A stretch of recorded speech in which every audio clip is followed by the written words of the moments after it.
Hello and welcome back to the There's a Floodlight That Never Goes Out podcast. As always, I am joined by Will. How are you, mate? I'm not too bad, thanks. How are you? Yeah, I don't know how to express the way I'm feeling right now. It's a really strange one. As we sit here on Monday, the 19th of April, recording this podcast, plans sort of have been out for around 24 hours now about the European Super League and the plans in place to form a European Super League. So apologies that we're not going to be doing our usual preview slash review Sunday Monday episode. It just seems like everything that's going on right now pales into insignificance in comparison to the European Super League. I don't know if you'll have caught the audio exclusive special on Sunday night with me and Ed, but if you have, thanks for listening. But Will wasn't on that episode, so Will, I mean, I've got to ask you for your first thoughts on this and how you felt when you first saw the plans. I think originally it was almost shocking because Yeah, I think for like years now there's been this talk, like little bit of talk about having this sort of Super League with top teams from Europe playing in it, but it has always been nothing more than a bit of like just talk, bit of rumours, and literally mm, within sort of 24 hours it went from being a little bit of like a rumour to full blown yeah, reality, with six clubs from the Premier League and other teams from the top leagues in Europe signing themselves up to it, and everything else has just kind of fallen apart around it. It's like it is proper. I mean, as you mentioned, we were going to do our usual championship review, and we found ourselves just like talking about the games, thinking, well, we don't even know what this means anymore for these clubs because we yeah, just don't know what's going to happen. yeah. You like you said, we don't know what's going to happen. Obviously, we're going to talk about some of the permutations. I mean, first things first, I've got to ask you this, and it's I think I know the answer I'm going to get. Would you be happy to see a breakaway? No, absolutely not. I just think the system we've got now works. It's so effective. It's just I don't see how anyone, from a football fan's point of view, I don't see how anyone can like the idea of this new Super League. Yeah, yeah. I mean, well, I'm looking here at the financials of it. Mentioned on last night's audio episode that I was reading an article that said JP Morgan was set to fund Yeah. the league. It's now been confirmed that JP Morgan are going to fund the league and look set to be pumping in around $6 billion worth of capital. I mean, Will, this just it stinks. It smacks of greed. Yeah. And B, we're selling football to the bankers. This is the people's game. I mean, how does that make you feel?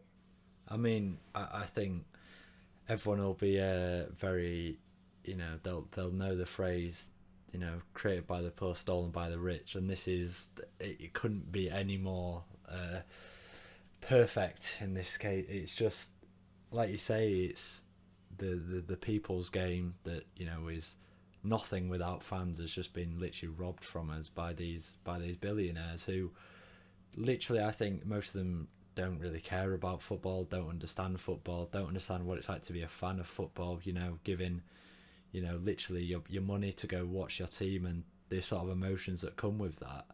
And this is Yeah. just literally just breaking down the system that's been in place for years. And it's a system that isn't broken. It's a system that works. Everyone likes it. It's just ridiculous. Yeah. And as the listeners will, or regular listeners will know, me and you are both Barnsley fans, but it's not criminal sin that, I have a soft spot for Manchester United. You have a soft spot for Liverpool, and Mm. a lot of your family are Liverpool supporters, and you look at the foundations on which Liverpool were built on, Yeah. Bill Shankly's dream, Paisley, Fagan, the boot room. Hmm. They've won the most European Cups of any British side. Jurgen Klopp, a manager who holds socialist values. Everything that this club claims to be is It's been wiped from underneath it. I Yeah. mean, Liverpool Football Club have trademarked the phrases "This means more" and "You'll never walk alone." Hmm. And yet they're willing to toss all these things that surround Liverpool Football Club that make Liverpool Football Club so great to bankers just to make John W. Henry, who's a billionaire in his own right, even more money. Yeah. I mean, like you mentioned, it's what the club itself is built upon.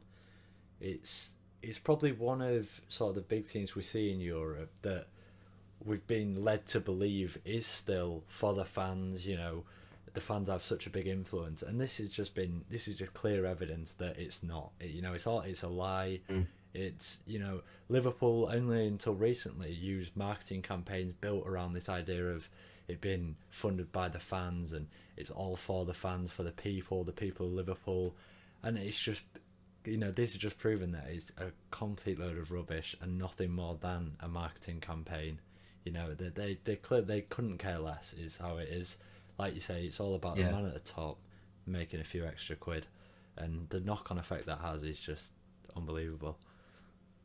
Um, so yeah, I mean, that's sort of the first part that I wanted to get off of our chest. But you're looking at it as well for us as Barnsley fans.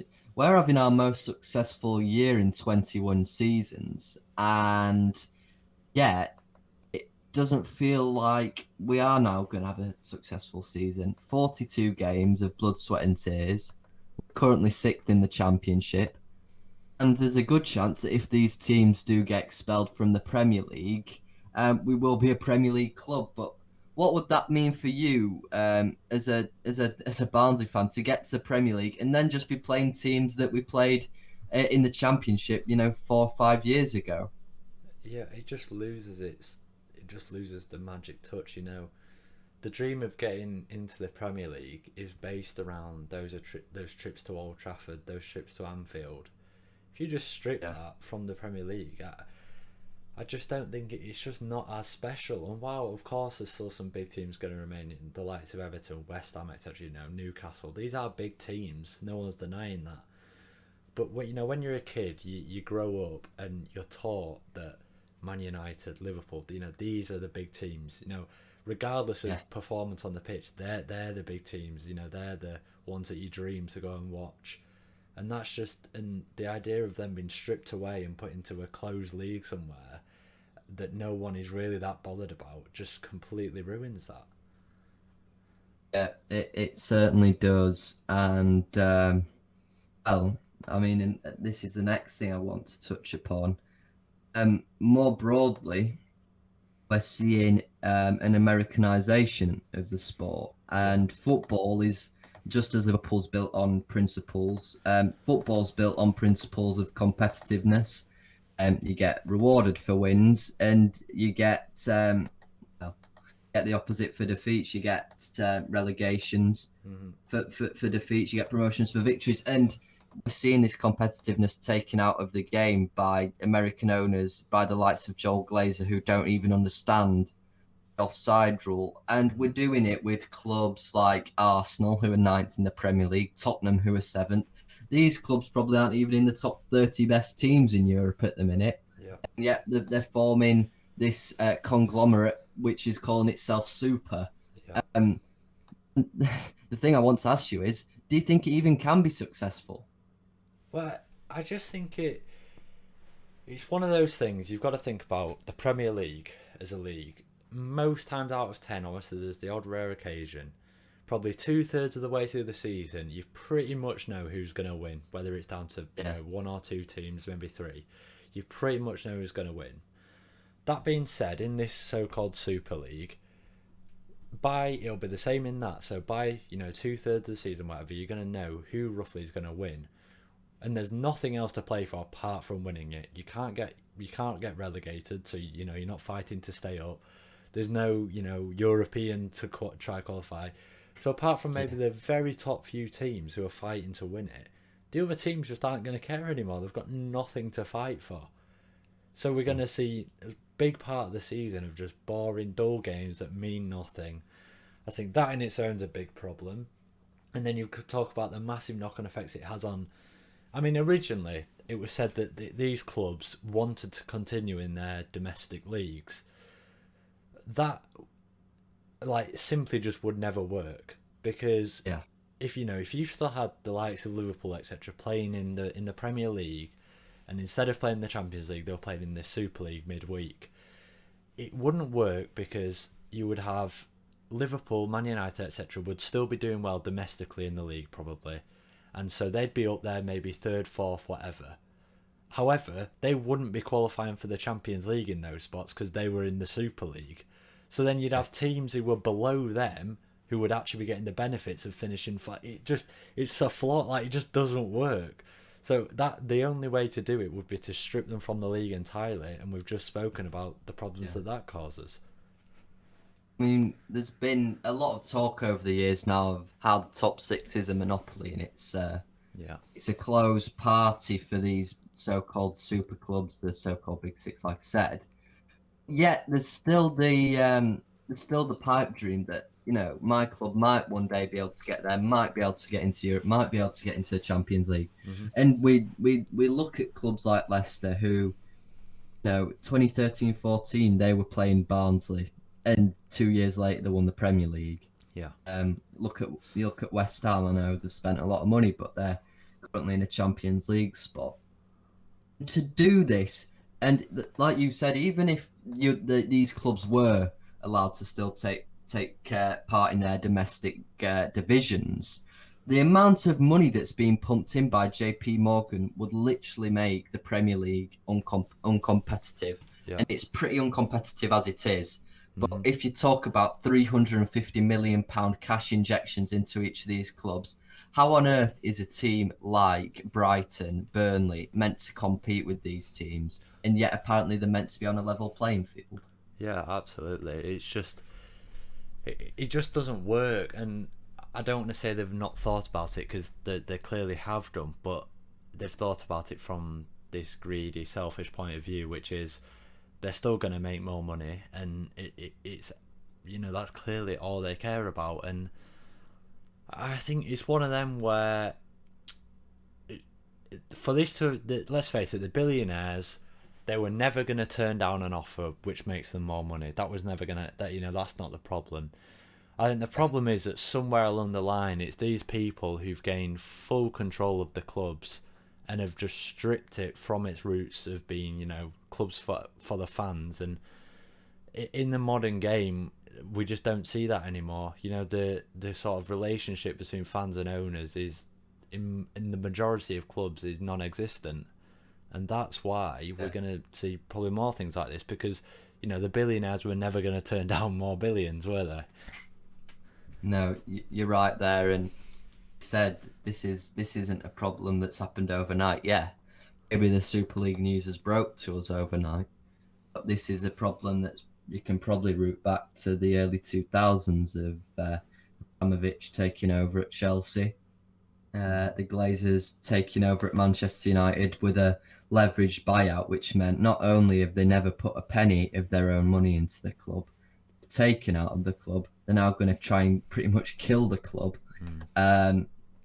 There was no regulator to say no, you can't do that, and that's where English football's got to look at itself and go, how on earth have we let this happen?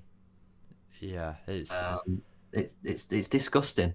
it is. It really and it just removes the sort of magic of football because whether you're a fan of one of these teams or not, nobody doesn't like seeing a big Champions League draw. Two European giants going up against each other in the Champions League. Everyone loves to see it.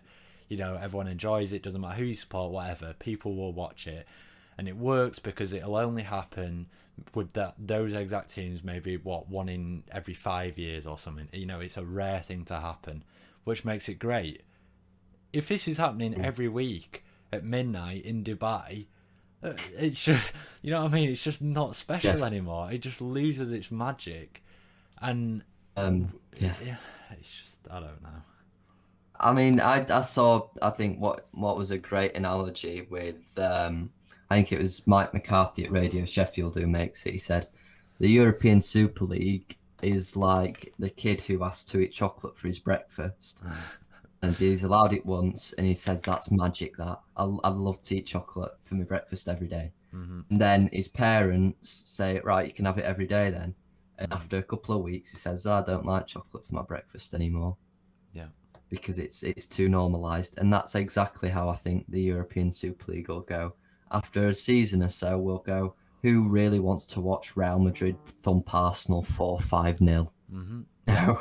And Um, and yet Arsenal not care about it because they can finish last place and get paid the same amount. Like it, you know what I mean? There's no consequence of them doing that, so they don't care either. yeah, yeah. Next problem, what I want to talk to you about, which this is probably the comment that's most disgusted me, Mm-hmm. um, is the Glazers, I think, or Ed Woodward, sorry, was referred to fans at a season ticket holding level or even at just living in the same country as these clubs level as legacy fans. I mean, how insulting is that to someone Yeah. who goes to the games week in, week out? Not only go to the games, but I mean, I don't know what the going rate for a Man United season ticket is, but I can't imagine they're cheap. You know what I mean? Yeah, And forking yeah, out how many hundreds to go watch their team to be insulted like that, it's disgusting. yeah. And then there's the problem of saying, you- this is where the point was made. Said we will always have the backing of our legacy fans and always have the thoughts of our legacy fans at the back of our minds. We want to push on and get new fans that I mean, this is literally new fans. Yeah, I want New to know fans. where are these new fans coming from? I I mean, literally, football is such an organic thing. You can't grow supporters, you can't grow a love for a club. It's either there or it isn't. yeah, And the fact that they're trying to make, I mean, it is a product. We accepted it was a product years ago, but the fact that they're trying to make it as something that's not even organic anymore yeah, says it all. yeah. It does. It's just, I mean, if we move on from kind of to how it practically, fine, they put it in place, what the sort of repercussions actually are of that. Because one big thing that's been broken today is that UEFA, FIFA, etc. are saying that any players who participate in this Super League won't be allowed to play at things like the World Cup. I mean, so that immediately removes all. Because let's face it, the majority of the world's top talent are within these founding teams, Oh and yeah, so that yeah, just immediately makes the World Cup this magical thing that has been going on for years and years and years. Like you don't have to be a football fan to enjoy the World Cup. It's yeah. massive. If that somehow loses its kind of its power from being stripped of the very best players, it's like they're seriously just ruining the game as a whole. I mean, yeah, this is the thing, isn't it? How are 12 men, or it might be more, might be less, how are 12 men, 12 mostly Americans, with the exception of Agnelli at Juve and Hmm.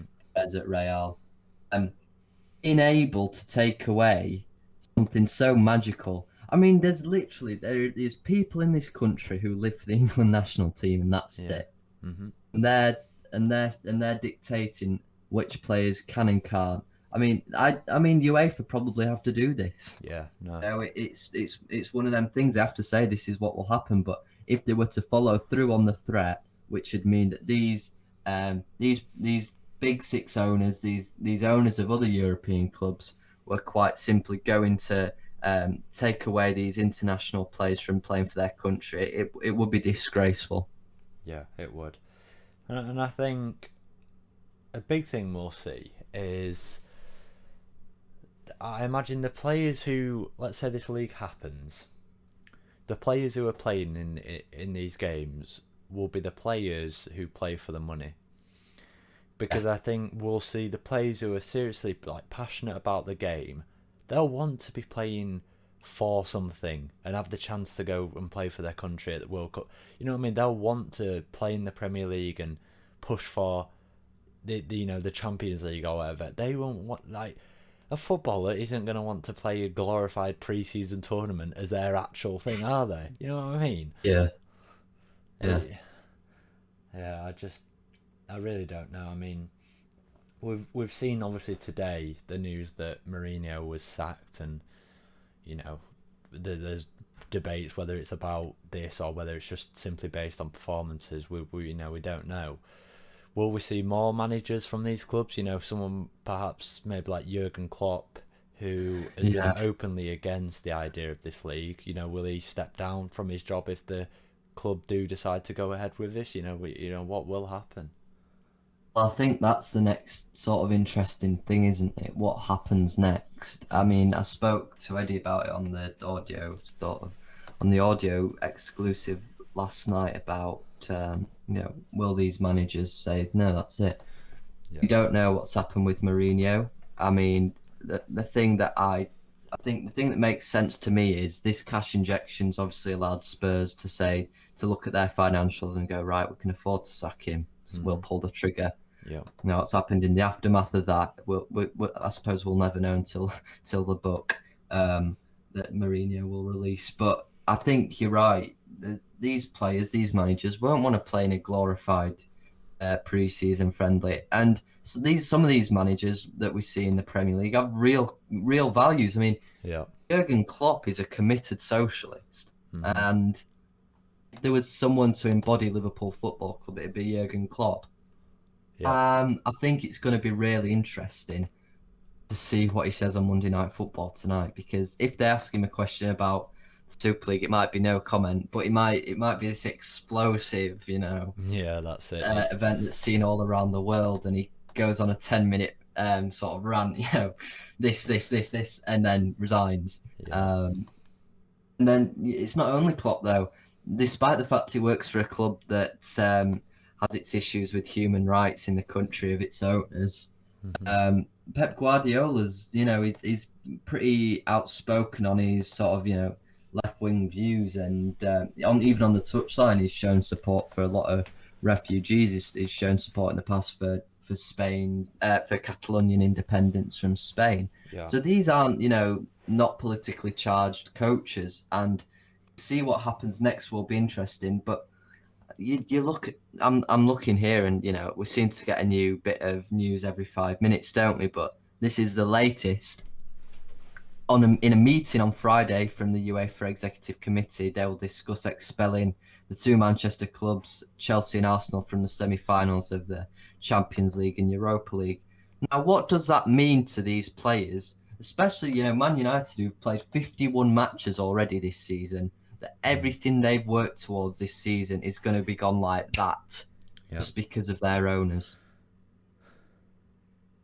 I just, I mean, like you say, the news literally coming in as we're recording is just never ending. So many different things coming out. I think one thing we haven't touched on is the clubs who've said no, or at least have said Yeah. no for the moment. As it's, am I right in saying it's Bayern Munich, Borussia Dortmund, PSG, and recently is it RB Leipzig, Yeah, Leipzig. who've turned down the privilege to join this Super League.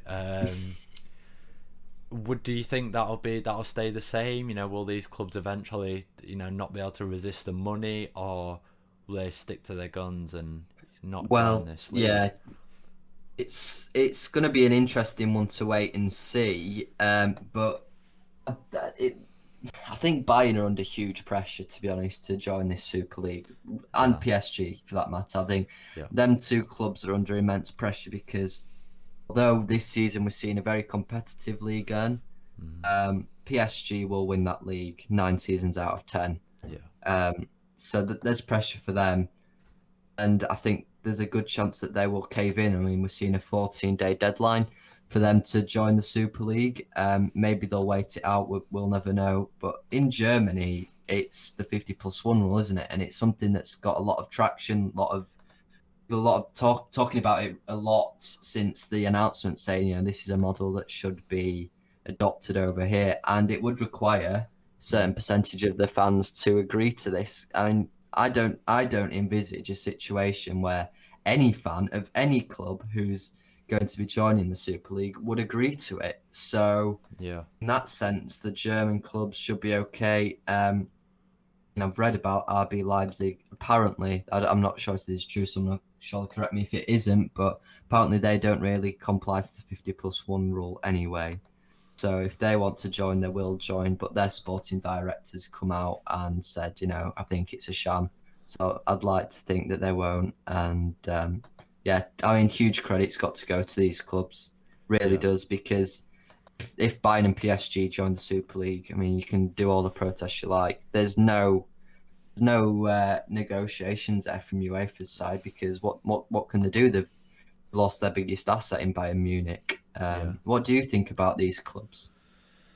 Yeah, I think I completely agree with you. It'd be nice to see some big clubs sort of taking a stand and saying, like, no, this isn't what we want. It would be nice to see that, but I think the money that they're talking about in this league is, ridiculous, uncomprehendable amounts. And so, Yeah, when they've seen all their sort of similar level teams around Europe joining, it would be hard for them to turn it down. Um, and that's why it's just removed all level of competitiveness. If they were to remain in their own league, they'd probably still dominate their league most years. If the Champions League were to continue, they'd have a very high chance at winning that most years. And we've been lucky that the Champions League is a tournament which you can never really call, because yeah, you put in Europe's very best against each other, and then you had the teams like Ajax a few years ago who were a bit of a surprise but still a brilliant team and go on these amazing yeah. runs. And I just don't think that would really happen when you're removing these big clubs. Mm. Yeah, you're right. I mean, the Champions League, and prior to it, before it's renamed the European Cup, it's the most special tournament in club football, isn't it? Yeah. Mhm. You see players, they don't talk about winning, Serie A Mhm. and the World Cup. They talk about Champions League, World Cup. Yeah. That's the dream. And we're even seeing players now, the likes of Ander Herrera, Lucas Podolski, Bruno Fernandes saying you can't buy dreams. Mhm. Yeah. And this is effectively what these owners are trying to do. And the very, like I said earlier on in the pod, the very foundations of the clubs joining this are built upon European success. I mean, Yeah. what is Real Madrid without its European trophies? Yeah. Why did the Busby Babes die if Manchester United's European history is just going to be wiped by some greedy Americans? I mean, Mhm. it's it's a situation that's beyond words. You have to find words to try and sum it up, to try and get it off your chest, but it's so hard to comprehend, because it's not just six clubs in England that are going to suffer from this. If they leave the Premier League, teams in the Premier League won't be able to survive Yeah. in the climate that they find themselves in. They can't afford the wages they'd be paying the players without the TV revenue staying high, and it just simply wouldn't. And then Yeah. you'd be seeing grassroots football in this country be failed because there'd be no stimulus for that. Uh-huh. See the football league collapse. It's this knock-on effect that, like I've said before, that 12 maybe more people can create. It's how did we get to this point? Mhm. And I think it's one of the most annoying things being a fan is how powerless you are in this whole situation. Because realistically, we can complain and protest as much as we want, but realistically, it'll make no odds. And it's so frustrating because were all these people to just completely leave, like forget about these clubs, there would be nothing at all. They simply wouldn't. These businesses, these enterprises they've built up would be nothing without the fans. And it's a cliche, but it's so true. Yeah, You yeah. remove the fans from football, and football doesn't exist. It's as simple as that. Yeah, yeah, 100%. And like I said, I think I'm struggling to find words and questions and everything, because there's so much you can talk about, but it's always going to come back to that same point for me. Of I mean, Rio Ferdinand summed it up well. It's a war on football, Hmm. and these people are literally taking away something that was built by the commoner. and Mm. turning it into something that's going to make profit for themselves and JP Morgan. JP Morgan, by the way, um, a firm that was bailed out by the American taxpayer only 13 years ago. It really does say all about the state of football that we find ourselves in on this day. I mean, is there anything you'd like to say, Will, just sort of before we wrap it up? I think we've covered most things. I just think one sort of final issue with this whole thing is how unclear they've been on how this thing is like actually going to work. You know, we've had like the rough guidance that it's going to be how many teams they can get in a closed league sort of style, but we don't know how where these games are going to be played. How often. They said midweek, but are we talking every week? Are we talking every other week? We're talking every. There's been no sort of. It's sort of the same. Well, it's happening, but we haven't been told exactly what's happening. Yeah, yeah, yeah. You bang on in that sense that it seems like Gary Neville said it. These clubs, these owners, they're bottle merchants. Manchester United haven't even released a statement to their fans yet. Yeah, I it's mean, embarrassing, isn't it? how disgusting is this? The utter contempt that they see these fans with. They did a supporters forum on Friday, and Ed Woodward assured fans that they'd be the first to know if there was any developments. 2 days later, this comes out. Not a word, not a peep. It shows the contempt that these people hold the likes of me and you with. Yeah, it's just yeah, it's just so frustrating, and yet we're just so powerless. And the game that so many people know and love, including ourselves, is just being sort of ripped away from us, and we just can't do anything about it. Yeah, you're banging on that one.